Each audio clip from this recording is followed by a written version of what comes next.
Merry Gamers, fellas. Another summer, another season goes by, another dozen generic isekai are cast off into the ether. But you must realize, we are in fact living in a second golden age. Not like that.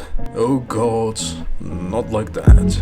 Basically, there's lots of good stuff beyond the usual moe schlop and lowest common denominator shonen crap. Let me tell you about some stuff I'm looking forward to. Granted, it's a personal list. So here are my top 10 upcoming anime. Number 10. Batgirl. Listen, first of all, I dig comedy anime, and this one is based off a pretty funny 4-koma. Granted, that kind of frantic humor can be hit or miss on adaptation. Am I hoping this is gonna be another Asobi Asobase? Yeah, but am I also very much expecting disappointment? Also yes. Apparently Yui Horie is in this one. Maybe you remember her from Vampire Knight, Fruits Baskets, Miss Monochrome. Remember Miss Monochrome? As a sub-supremacist, you know I'm down. Pause. So the premise is kind of interesting. You have a girl pretending to act all tough and bad and cool in an attempt to impress this other young lady she admires. Pure and chaste from afar. Give it a go for a couple of episodes. Number 9 is Pokemon Concierge Saison 2, a Pokemon show with no battles. It's a stop motion for some reason. The theme song is by Maria Takeuchi. The OGs know. It's crazy. I seriously cannot believe Netflix made this. And it's popular enough that it's getting a second season. It is insanely high quality. Now, it's more of a cozy deal to watch with the kids. Granted, I might be a bit biased here. Obviously, I love Pokemon, but these are fairly short. 20 minutes of your time each max. So let's be real. You're gonna use that time to doom scroll before bed, so how about instead we go along with Haru and Psyduck and just kind of hang out for a bit. You know what this reminds me of? You ever play Pokemon Channel on the GameCube? You know, the one where you watch TV with your Pikachu? No? Did I dream that one? Number 8 is 100 meters or 328.1 feet. In case you were wondering, all of your problems can be solved if you are faster than anyone in the 100-meter dash. Isn't that a thing to say? Okay, so this one's a movie. It's about this boy, Togashi. He's in 6th grade and he's really fast. Kid has never lost a race, but that's all he has, right? That's his whole identity. He's happy about that. But one day a new transfer student arrives. His name is Komiya. He's not very fast, but they sort of become friends. Togashi gives him some tips when it comes to running, and Komiya starts improving, awakening Togashi's competitive spirit. The author of the original story goes by Oto. Apparently he decided to become a mangaka after watching Bakuman. Which, yeah, I get it. Number 7 is new Panty and Stocking with Garter Belt. Talk about iconic. We really are getting a new season of Panty and Stocking in the year of our Lord 2025. That's 15 goddamn years after the previous one, which by the way ended in a goddamn cliffhanger. Gainax isn't even around anymore, Trigger is doing it now. I do fear it was very much of its time though. We'll see. It's about 2 angels cast out of heaven. They are taken in by Reverend Garter Belt. They basically go around fighting evil spirits, collecting heaven coins, and to try and buy their way back into heaven. Very video gamey. It had a Monster of the Week type format, like Sailor Moon, but with a lot of crude humor. So like Kill la Kill, but less focused. Fun fact, Panty's goal is stated to be having sex with 1,000 men before returning to heaven. This was a joke in 2010. It just kind of sounded impossible, you know. I'm not slut shaming, but how times have changed.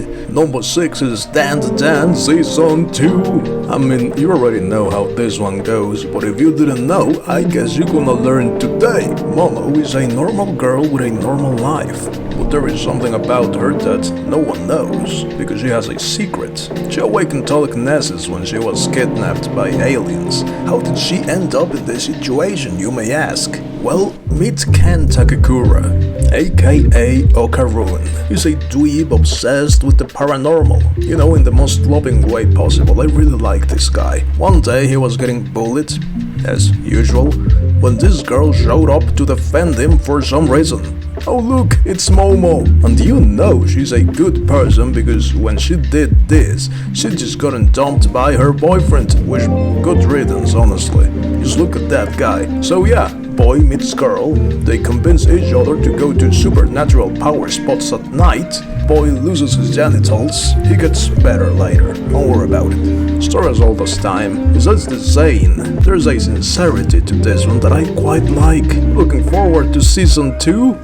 Number 5 is Holy Guillermo del Toro Batman. First of all, don't get it twisted. This is not the first crossover between anime and mermaids, specifically involving a human marrying a mermaid. See Seto no Hanayome for my own personal favorite example of this. Special mention to Ponyo, we all love Ponyo. We don't have a lot to go by, all we know really is that it's the future. This dude has to marry the fish lady for some reason. I assume it will be cool because we do know Yasuhiro Aoki. He directed the first part of the Batman Gotham Knight movie, you know, the anime anthology where Batman is presented from different points of view. It's violent, dark and mature, but still playful if that makes sense. Dare I say the second best piece of Batman media we've had since the 90s. It even has Kevin Conroy, and now I'm sad. Well, on to the next one. Number 4 is Fumetsu no Ryori. Mathematics. This is another show about cooking. So yes, you can expect the food itself to look really nice. Just a warning though, apparently some people were a bit confused by the trailer. This is not, I repeat, this is not yaoi. I know. So the special thing about this one is that the main character, Gaku Kitada, used to be a mathematician, or rather he's good at math. He has won a couple of competitions, okay? He's probably better than me, better than you. So he has a different outlook when it comes to cooking. This show deals with molecular gastronomy. Do I have to explain it now? Oh god.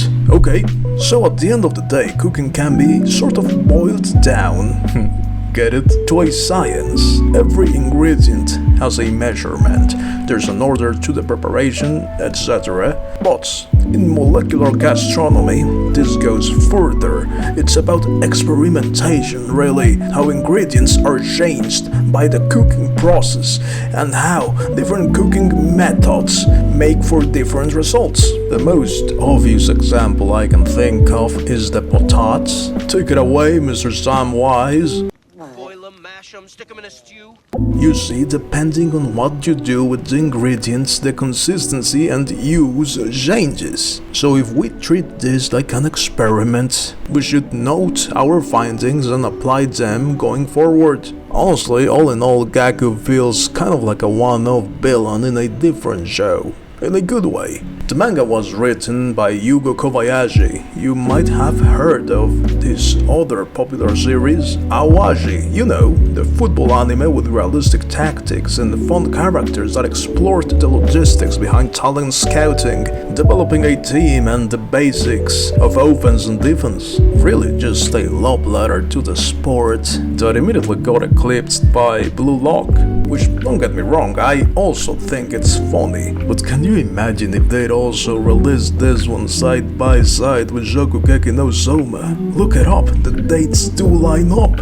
He first started making this in 2018. They really did have the opportunity to do the funniest thing of all time and wasted it. Number 3 is now time for some action, stylish, over the top and most important of all, kind of dumb.